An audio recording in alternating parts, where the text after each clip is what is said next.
হ্যাঁ, প্রবাসী স্ত্রী, কিন্তু উনি ভাদাইমা ছিল, ঠিক মতো আমার টাকা পয়সা দিত না। উনি যখন বাইরে ছিল তখন আমি দর্জি কাজ করতাম। আচ্ছা আচ্ছা, কত বছর প্রবাসী ছিল? 4 বছর। 4 বছর। 4 বছর। আপনার বিয়ের পরে, বিয়ের কতদিন পরে গিয়েছে তিনি বলতে পারবেন, মনে আছে? বিয়ের গেছে 5-6 বছর পরে। আমার মেয়েকে নামাজ পড়তেছে, সেই মেয়েরে গিয়ে হাত তুলছে। যে সীমার ছিল সেও তো নামাজ পড়ছে দেখা হাসান আলাইসাল্লাম ওনাকে এই মারে নাই, নামাজে সালাম ফিরাইছে, তারপরে তাকে তীর নিক্ষেপ করছে। তা আর ও কেমন সীমার যে আমার মেয়েটা নামাজ পড়তেছে সেই মেয়েটার গায়ে হাত তুলছে গিয়ে। কারণ হচ্ছে যে মানে এখন কি বলবো, তার খারাপটা না বলে আমার খারাপটাই বলি, যে আমি ভালো না হয়তো বা আমার ছেলে মেয়ে তার কাছে ভালো না, এই জন্য চলে গেছে রেখে।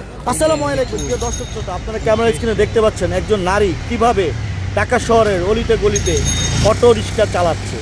এই বোনটি 4 বছর বয়সে হারিয়ে যান এবং তার পালিত বাবা মা যার কাছে বিয়ে দিয়েছেন তিনি ছিলেন ইরান প্রবাসী। ইরান প্রবাসীর স্ত্রী ঢাকা শহরে অটো গাড়ি চালাচ্ছে। আমরা তার বাস্তব জীবনের গল্প এই ভিডিওর মাধ্যমে তুলে ধরবো। আশা করি আপনারা ভিডিওটি কন্টিনিউ করবেন। আমার পিছনে দেখছেন একজন দুঃখিনী বোন বসে আছে একটি অটোতে। এই অটোর ড্রাইভার কিন্তু এই বোনটি। তো চলুন আমরা এই বোনটির সঙ্গে কথা বলি, কেন তার এই অটো চালাতে হবে। তো আমরা সেই কথাগুলো জানার চেষ্টা করব। তো চলুন আমরা কথা বলি।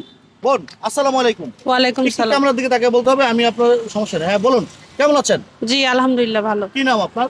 শাহিদা। শাহিদা। জি। তো শাহিদা বোন, আপনি এই যে একটি অটো চালাচ্ছেন, আমরা দেখলাম ঢাকা শহর একদম ওপেন। জি। কেন চালাচ্ছেন? আপনি একজন মহিলা মানুষ, আপনি থাকবেন ঘরে, আপনি এই অটো নিয়ে বের হয়েছেন কেন একটু বলবেন? আমি আমার 2টা বাচ্চাকে মানুষ করার জন্যই অটো নিয়ে বের হয়েছি। আমার হাজবেন্ড চলে গেছে, চলে যাওয়ার পরে ওদেরকে মানুষ করা, লেখাপড়া শেখানোর দায়িত্বটা পুরোটাই আমার কাছে চলে আসে, এই জন্য আমি অটো চালাচ্ছি। আপনার হাজবেন্ড চলে গিয়েছে, জি। তো কোথায় বা কিভাবে চলে গেল বা কেন চলে গেল একটু বলুন তো। কারণ হচ্ছে যে মানে এখন কি বলবো, তার খারাপটা না বলে আমার খারাপটাই বলি, যে আমি ভালো না হয়তো বা আমার ছেলে মেয়ে তার কাছে ভালো না, এই জন্য চলে গেছে রেখে। আপনার কয় ছেলে কয় মেয়ে? আমার 1 ছেলে 1 মেয়ে। 1 ছেলে 1 মেয়ে। তাদের বয়স কত? মেয়েটার বয়স 12 বছর, ছেলেটার বয়স 6 বছর। মেয়েটার বয়স 12 বছর, ছেলের বয়স 6 বছর। জি। আচ্ছা, আপনার বিয়েটা কোথায় বা কিভাবে হয়েছে? আমার বিয়েটা হয়েছে পারিবারিকভাবেই হয়েছে। পারিবারিকভাবে? জি। গার্ডিয়ানের মাধ্যমে? জি। তো গার্ডিয়ানের মাধ্যমে বিয়ে, তারপর কেন আপনাকে রেখে আপনার স্বামী চলে গেল? গার্ডিয়ানের মাধ্যমে হয়েছে, কিন্তু মানে আমি ছোটবেলা হারিয়ে গেছিলাম, তো আমার বাবা মা নাই, যারা পালছিল সেই গার্জিয়ানের মাধ্যমেই বিয়েটা হয়েছে। তা ওনারা মারা গেছে। এখন ওই আমার হাজব্যান্ডের ভাইয়ের শ্বশুর বাড়ি থেকে অনেক কিছু পায়, আমার বাপের বাড়ি নাই, বাপের বাড়ি থেকে কিছু পায় না, এগুলি নিয়ে নানান রকম অশান্তি। আবার ছেলে মেয়ের গায়ে হাত তুলতো, মেয়েটার গায়ে উল্টাপাল্টা গায়ে হাত তুলতো, এসব কারণেই ঝগড়াঝাটির থেকে এক পর্যায়ে সে চলে গেছে। মানে দর্শক, আপনারা যারা যে যেখান থেকে ভিডিওটি দেখছেন, আশা করি জ্বরের গতিতে ভিডিওটি শেয়ার করে দিবেন। এই বোনটি ছোটবেলায় হারিয়ে গিয়েছিল, পালিত বাবা মা যার কাছে বিয়ে দিয়েছে সেই স্বামী তার সাথে প্রতারণা করে চলে গিয়েছে, 2টি সন্তান নিয়ে বেকায়দায় পড়ে আজকে অটো নিয়ে বের হয়েছে। তো আমরা সম্পূর্ণ ঘটনা আপনাদের মাঝে তুলে ধরবো। আশা করি ভিডিওটি কন্টিনিউ করবেন এবং জ্বরের গতিতে ভিডিওটি শেয়ার করে দিবেন। হ্যাঁ বোন, আপনি যে ছোটবেলায় হারিয়েছেন, কত বছর বয়সে আপনি হারিয়েছেন? আমি 4 বছর বয়সে হারাই গেছি। 4 বছর বয়সে আপনি হারাইছেন? জি। তো আপনার অরিজিনাল বাবা মা বা তারা কোথায় আছে বা কি আছে বিষয়, এই বিষয়ে আপনি যখন বুঝ জ্ঞান হয়েছে তখন কি আপনি কোনো কিছু জানতে পেরেছেন? হ্যাঁ, আমার যখন 9 বছর বয়স তখন আমি আমার বাবা মাকে পাইছি, কিন্তু আমার বাবা মারা গেছে। মা আছে অনেক বৃদ্ধা, কিন্তু ওইরকমভাবে যোগাযোগ রাখে না তারাও, বা আমিও আর করি নাই সেরকম। আমার মার যখন প্রয়োজন হয় কোনো কিছু তখন আমাকে ফোন দেয়, যতটুকু পারি সহযোগিতা করি। আচ্ছা, আপনার কোথা থেকে হারাইছেন বা আপনার গ্রামের বাড়িটা কোথায় ছিল? আমি হারাইছি হইলো কমলাপুর স্টেশন থেকে, আর যারা পাইছে তারা পাইছে মতিঝিল আইডিয়ালের সামনে থেকে, আর আমার home district Mymensingh. Home district Mymensingh. মানে আপনার ছোটবেলা থেকে আপনার বাবা মা যারা রয়েছিল, ছোটবেলা থেকে আপনারা ঢাকাতেই? হ্যাঁ, আমি 4 বছর বয়স থেকেই ঢাকায়। 4 বছর বয়স থেকে ঢাকায়? জি। আচ্ছা, তো যারা পাইছে তারা কি আপনাকে লালন পালন করেছে? মেয়ে মেয়ের আদর স্নেহ ভালোবাসা দিয়েই তো নাকি? হ্যাঁ, আমাকে মেয়ের আদর স্নেহ ভালোবাসা দিয়ে মানুষ করছে।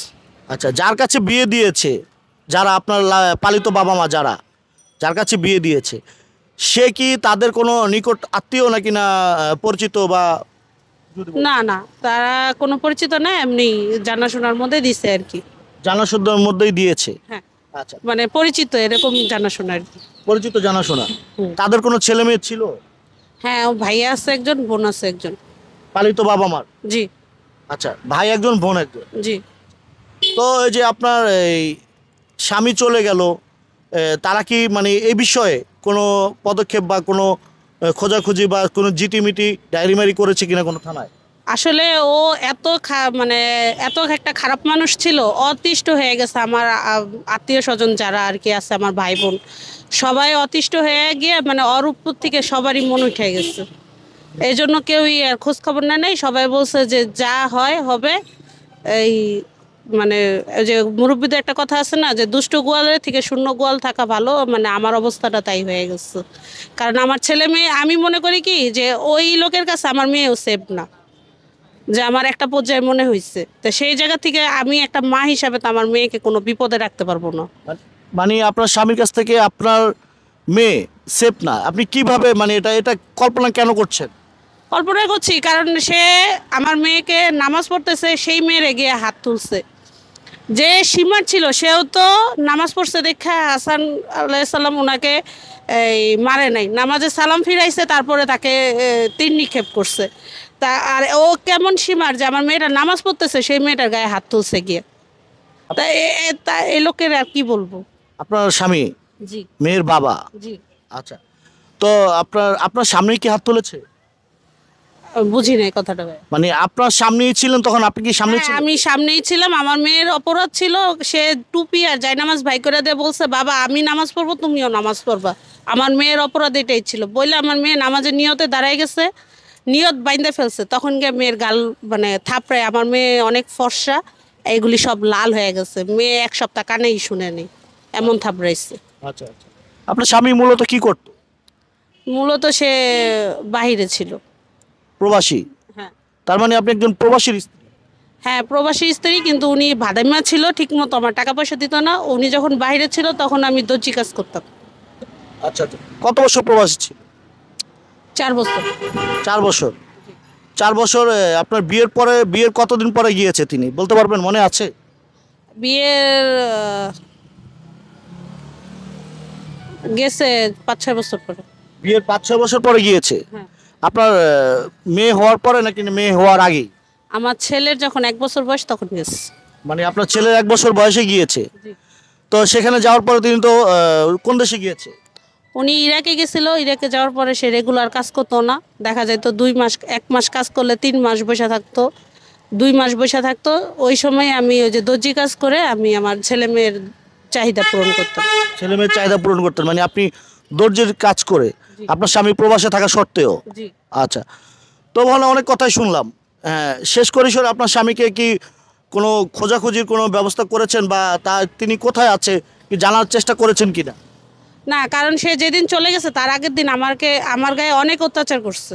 ঠিক আছে, গায়ে হাত তুলছে, এমনকি আমার হাতের এই জায়গার গোস্ত উঠায় ফেলছিল কামড়াইয়া।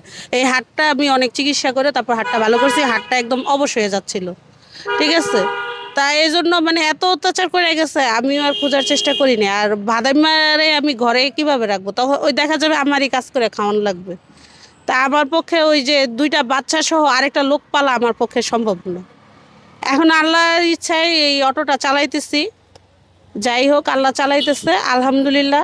আল্লাহর কাছে টানাপোড়ার মাঝেও ভালো আছি, কিন্তু ওই লোকটা থাকলে সবসময় একটা টেনশন, অশান্তি ঘটার মধ্যে থাকতো। আচ্ছা, এই যে অটো চালাচ্ছেন, আমরা তো দেখতেছি এই যে অটোর যে সামনে একটি গ্লাস থাকে, এই গ্লাসটি নেই, এই যে এই অটোর এই গ্লাস নেই, এতে করে অনেক সময় ধুলাবালু এসে চোখে পড়ে না? হ্যাঁ, এই গ্লাসটা হচ্ছে ভেঙে ফেলছি, তো এখন ওই যে মালিকে বলে দিছে গ্লাসটা আমার লাগাইতে হবে। এখন টাকার অভাবে লাগাইতে পারতেছি না। আর ধুলাবালু তো আসেই, ওটা তো সমস্যা হয়। বৃষ্টি হয়েছে কয়দিন আগে, বৃষ্টি তো অনেক সমস্যা হয়েছে। গ্লাসটা কি আপনার হাতে ভেঙেছে? জি, আমার কিভাবে ভেঙেছে? ওই গাড়ি সাইড করতে গিয়ে আরেকটা গাড়ির সাথে ধাক্কা লাগা ভেঙে গেছে। গাড়ি সাইড করতে গিয়ে একটা গাড়ির সাথে ধাক্কা লেগে ভেঙেছে।